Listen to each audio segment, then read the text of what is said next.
விகடனின் super hit நாவல்கள், தொடர்கள், கதைகள் எல்லாம் இப்ப ஆடியோ புத்தகங்களாக இப்பவே விகடன் ஆப்பை டவுன்லோட் செய்யுங்க. விகடன் பிளேய இலவசமாக என்ஜாய் பண்ணுங்க. நெஞ்சிற்கினிய நேயர்களுக்கு அன்பிற்கினிய வணக்கங்கள். ஒரு முக்கியமான இடத்துக்கு நம்ம வந்திருக்கோம். மாமல்லபுரம் முகப்புல நின்று நம்ம இந்த காணொலியை தொடங்குறோம். புரிஞ்சிருப்பீங்க. நவம்பர் 30ஆம் தேதி இரவு புதுச்சேரிக்கும் மரக்காணத்துக்கும் இடையில பெங்கல் புயல் வந்துட்டு கரையை கடந்தது. ரொம்ப நேரம் அது ஒரே இடத்துல நிலை கொண்டு இருந்தது. புயல் அதாவது வலுவிழக்கவே இல்லை.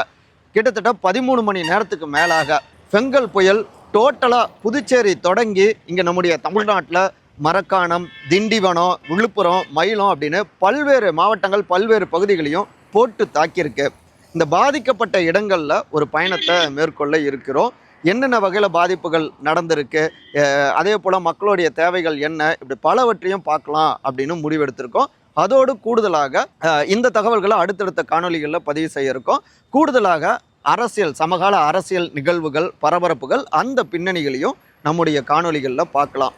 பெங்கல் புயல் ஏற்படுத்திய அந்த பாதிப்புகளை இங்கிருந்து நம்ம இந்த பயணத்திலிருந்து நம்ம பார்க்கலாம். ஒளிப்பதிவாளர் நான் கார்த்திகுடன், நான் உங்கள் சகோ சே த இளங்கோவன். பயணத்தை தொடர்வோம்.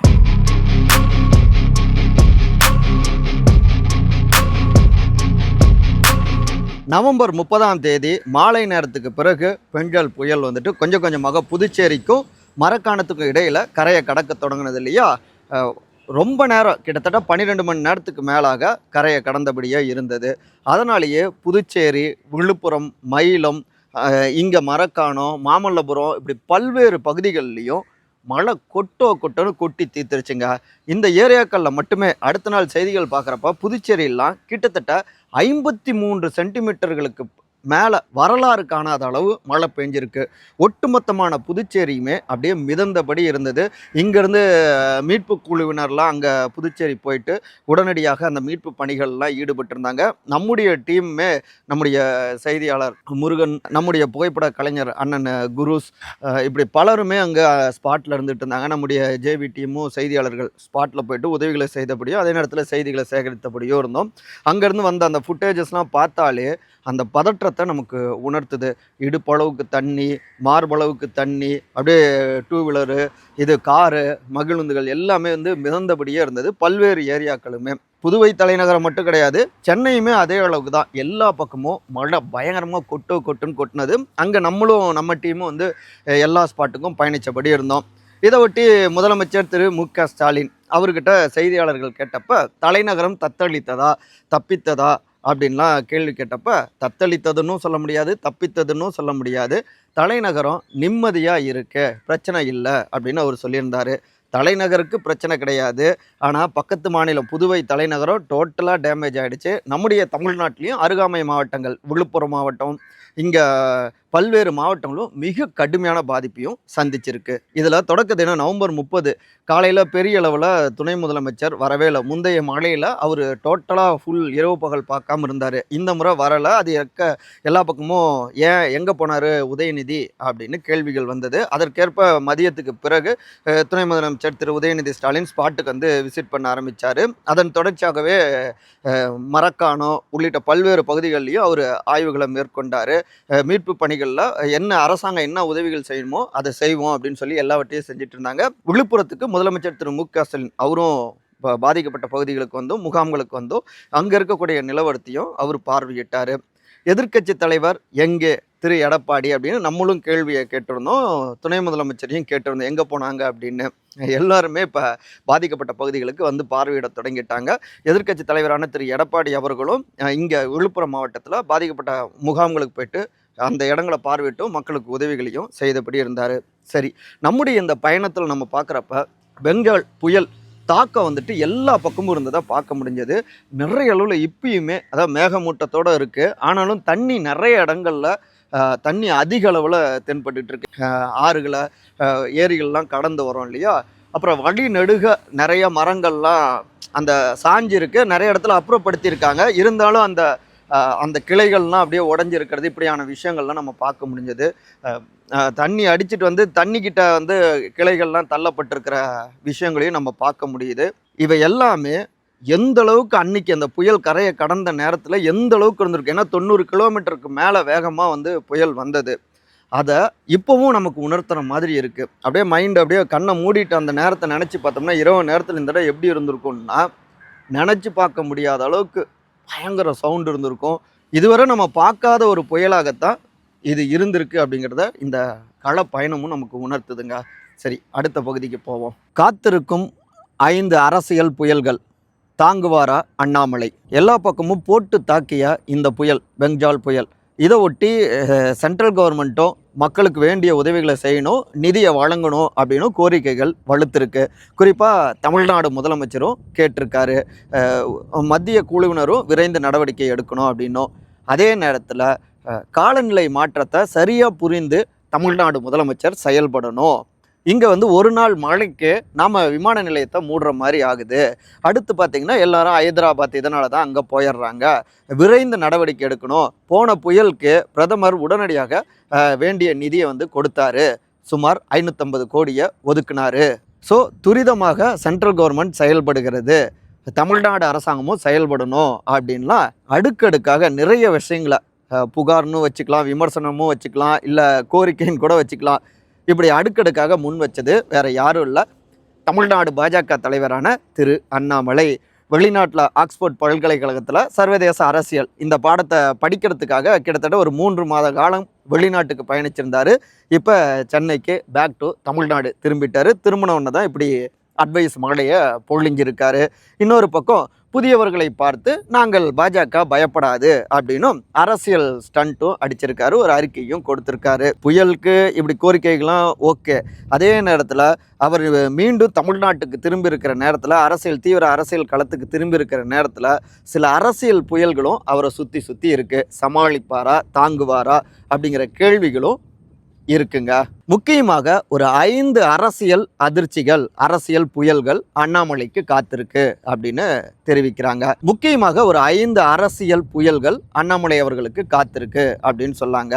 முதலாவதாக பெண்கள், குழந்தைகள், முதியவர்கள் இவங்களுடைய அன்பை ஆதரவை பெற்றவராக இருக்கிறார் நண்பர் திரு விஜய். அவர் புதிதாக தாவேக்கான்னு அரசியல் கட்சியை தொடங்கி அரசியலுக்கு வந்திருக்காரு. அரசியல் அப்படிங்கிறது வெற்றி தோல்வி நிறைஞ்சது, எடுத்தோடனே எதுவும் பண்ணிட முடியாது, எல்லாவற்றையும் கடந்து தான் வரணும். அவரை கேள்வி கேட்க வேண்டிய நேரம் வரப்போ நாங்கள் கேள்வி கேட்போம், இப்போ தானே அடி எடுத்து வச்சிருக்காரு அப்படின்னு அட்வைஸ் கொடுக்குற மாதிரி பேசியிருக்காரு.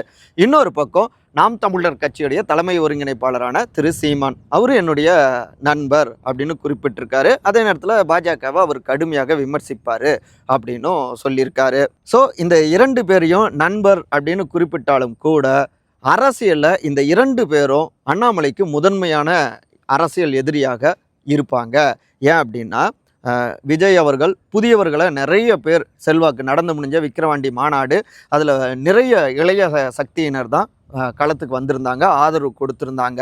அண்ணாமலை அவரை பொறுத்த வரைக்கும் இளைய சக்தியுடைய, இளைஞர்களுடைய நாயகர் அப்படின்னு தன்னை முன்னிலைப்படுத்தி அரசியல் களத்தில் தீவிரமாக செயல்பட்டு இருக்காங்க. அவருடைய ஆதரவாளர்கள், ஆர்மின்னு சொல்லக்கூடியவர்கள்லாம் அப்படியாகத்தான் அண்ணாமலை அவர்களை முன்னிறுத்துறாங்க. இன்னொரு பக்கம் 2026 எலெக்ஷன் வரப்ப துணை முதலமைச்சரான திரு உதயநிதி ஸ்டாலின் அவரை திமுகவும் தீவிரமாக முன்னிறுத்திட்டு இருக்காங்க. உதயநிதிக்கு மாற்று அண்ணாமலை தான் அப்படின்னு முன்னிறுத்தப்படுகிறது. உதயநிதியும் இளைஞரை சமாளிக்கக்கூடிய கெப்பாசிட்டி அண்ணாமலைக்கு இருக்கு அப்படின்னு முன்னிறுத்துறாங்க. இந்த இடத்துல புதிதாக களத்துக்கு மிகப்பெரிய இளம் பட்டாளங்களோடு விஜய் அவர்களும் வந்திருக்காரு. ஸோ விஜய் பெரிய அளவில் இளைய சக்தியோடைய ஆதரவை பெறும் பொழுது அது அண்ணாமலைக்கு டஃப்பாக இருக்கும். இன்னொரு பக்கம் திரு சீமான் அவருமே மிகப்பெரிய அளவில் இளம் பட்டாளங்களை கொண்டிருக்கிறார். ஸோ இளைஞர்களுடைய ஆதரவு அந்த பக்கம் திரும்புகிறப்ப அண்ணாமலைக்கு இன்னும் வந்துட்டு கடினமாக இருக்கும். ஏற்கனவே சீமான் அவர் டஃப் கொடுக்குறாரு. இந்த நிலையில் விஜயும் தீவிரமாக களத்துக்கு வரதால இளம் சக்திகள் கிட்ட கூடுதலாக அண்ணாமலை உழைக்க வேண்டி இருக்கு. மேலும் அரசியல் களம் உதயநிதி வெர்சஸ் விஜய் அப்படின்னு மாறினா அது அண்ணாமலைக்கும் மிகப்பெரிய பின்னடைவாகவும் மாறும். இதெல்லாம் புரிஞ்சுக்கிட்டு மீதி இருக்கக்கூடிய இந்த சுமார் 15 மாத காலமும் இந்த 2 பேருடைய அரசியலையும் டார்கெட் செய்தும் அண்ணாமலை களமாட வேண்டும். ஸோ இந்த 2 பேரும் அரசியல் புயல்களாக அண்ணாமலைக்கு அதிர்ச்சி தர காத்திருக்காங்க. மூன்றாவதாக திமுக, அதிமுக.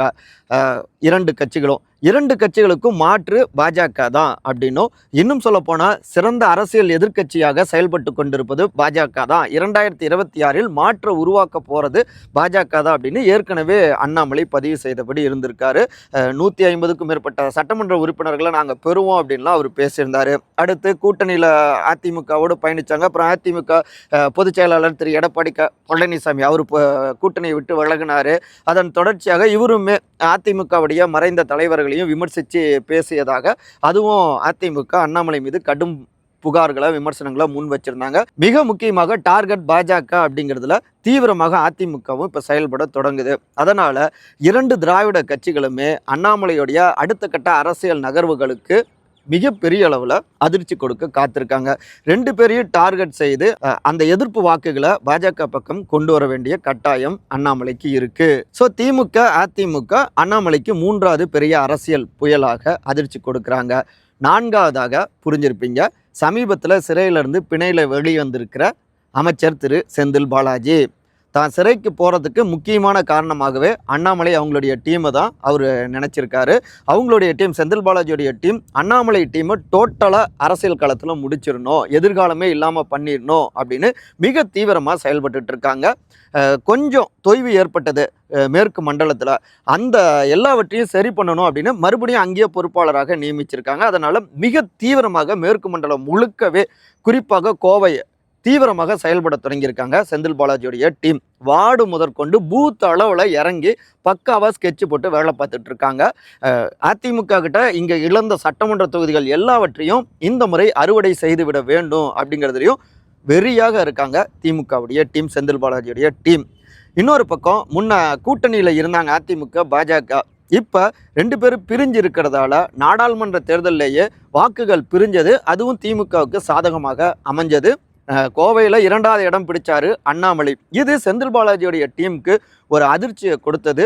2வது இடம் கூட வரக்கூடாது, பாஜக டோட்டலாக அடுத்த சட்டமன்ற தேர்தலில் டெபாசிட் இழக்கணும் அப்படின்னு கங்கணம் கட்டிக்கொண்டு பக்காவாக குழுக்களை அமைச்சு செந்தில் பாலாஜி டீம் வேலை பார்த்துட்டு இருக்காங்க. அண்ணாமலையை அரசியலில் தோல்வியடைய செய்வது தான் பழி வாங்கிட்டதாக அவர் கருதலாம். ஸோ அண்ணாமலையை தோற்கடிக்கணும், அதுதான் அவங்களுடைய ஒரே டார்கெட்டு.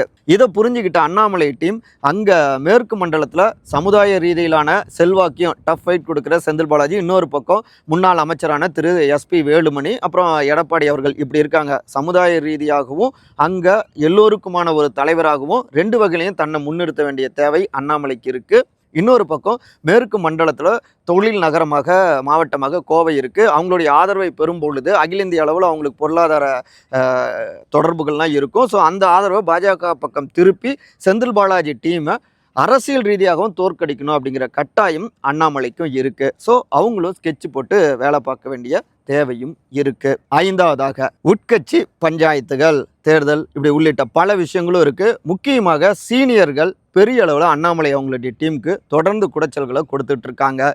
அந்த பிரச்சனைகள் எல்லாவற்றையும் சமாளிக்க வேண்டி வரும். இவருடைய பதவிக்கு எதிர்பார்த்தும் பலர் திரைமறைவில் காய் நகர்த்திக்கிட்டு இருக்காங்க. இவர் குறித்த ஓலைகளை, அதாவது மெயில ரிப்போர்ட்டுகளை அடிக்கடி டெல்லிக்கும் அனுப்பிட்டு இருக்காங்க, ஃபைல்ஸுகளை. இங்கே டிஎம்கே ஃபைல்ஸை இவர் ஆளுநர்கிட்ட கொடுக்குறாருன்னா இவர் சார்ந்த ஃபைல்ஸுகள், அதாவது சரியற்ற தலைமை உள்ளிட்ட பலவற்றையும் அங்கே டெல்லிக்கும் ரிப்போர்ட்டாக அனுப்பிக்கிட்டே இருக்காங்க. உட்கட்சியை சமாளிக்கணும், அவங்க ஒத்துழைப்பு கொடுக்காமல் இருக்காங்க. சமாளித்து செயல்பட்டால் மட்டும்தான் தன்னுடைய தலைமைத்துவத்தையும் நிரூபிக்க முடியும். அதே போல் இங்கே ஒரு மாற்றாக பாஜகவை அவரால் கொண்டு வந்து நிறுத்த முடியும். 2026 சட்டமன்ற தேர்தல் பல்வேறு புதிய முகங்களும் இருக்காங்க. திரு சீமான், திரு விஜய், அதிமுக, திமுக, இன்னொரு பக்கம் அமமுக, பாஜகன்னு பல வாய்ப்புகள் மக்கள்கிட்ட இருக்குது. ஸோ இது ஒரு புதிய தேர்தல் களம் அப்படின்னு இங்கே விமான நிலையத்தில் நேர்காணலில் தெரிவிச்சிருந்தார் அண்ணாமலை. உண்மைதான், அவருக்குமே இது டஃப் ஃபைட் கொடுக்கக்கூடிய ஒரு புதிய களமாக தான் இருக்குது. அடுத்த 15 மாதங்கள் செயல்படுவதை பொறுத்து தான் அண்ணாமலை அவர்களுடைய எதிர்காலமும் இருக்குது அப்படிங்கிறாங்க கூர்ந்து கவனித்து கொண்டிருக்கிற அரசியல் விமர்சகர்கள். ஸோ நம்ம இந்த பெங்கால் புயல் சம்பந்தமாக சில தகவல்களை இப்போ பதிவு செஞ்சுருக்கோம். அரசியல் புயல்கள் அதையும் நம்ம பதிவு செஞ்சுருக்கோம். அடுத்து தொடர்ந்து இப்போ எல்லா ஏரியாக்களையும் நம்ம பயணிக்க போகிறோம். முடிஞ்ச வரைக்கும் மக்களுடைய பிரச்சனைகள் என்ன, இங்கே என்னென்ன சிச்சுவேஷன் எப்படி இருக்குது, என்ன தேவைகள் இருக்குது அப்படிங்கிறத முடிஞ்ச வரைக்கும் நம்ம களத்திலேருந்து கொடுக்க முயற்சி செய்கிறோம், கொடுப்போம். தொடர்ந்து ஆதரவு கொடுங்க, உங்களுடைய கருத்துக்களையும் பதிவு செய்யுங்க. ஒளிப்பதிவாளர் தம்பி நான் கார்த்திக்குடன் நான் உங்கள் சகோ சே த இளங்கோவன். அன்பால் ஒருங்கிணைந்திருப்போம். நன்றி, வணக்கம். விகடனின் சூப்பர் ஹிட் நாவல்கள், தொடர்கள், கதைகள் எல்லாம் இப்ப ஆடியோ புத்தகங்களாக இப்பவே விகடன் ஆப்பை டவுன்லோட் செய்யுங்க. விகடன் பிளேய இலவசமாக என்ஜாய் பண்ணுங்க.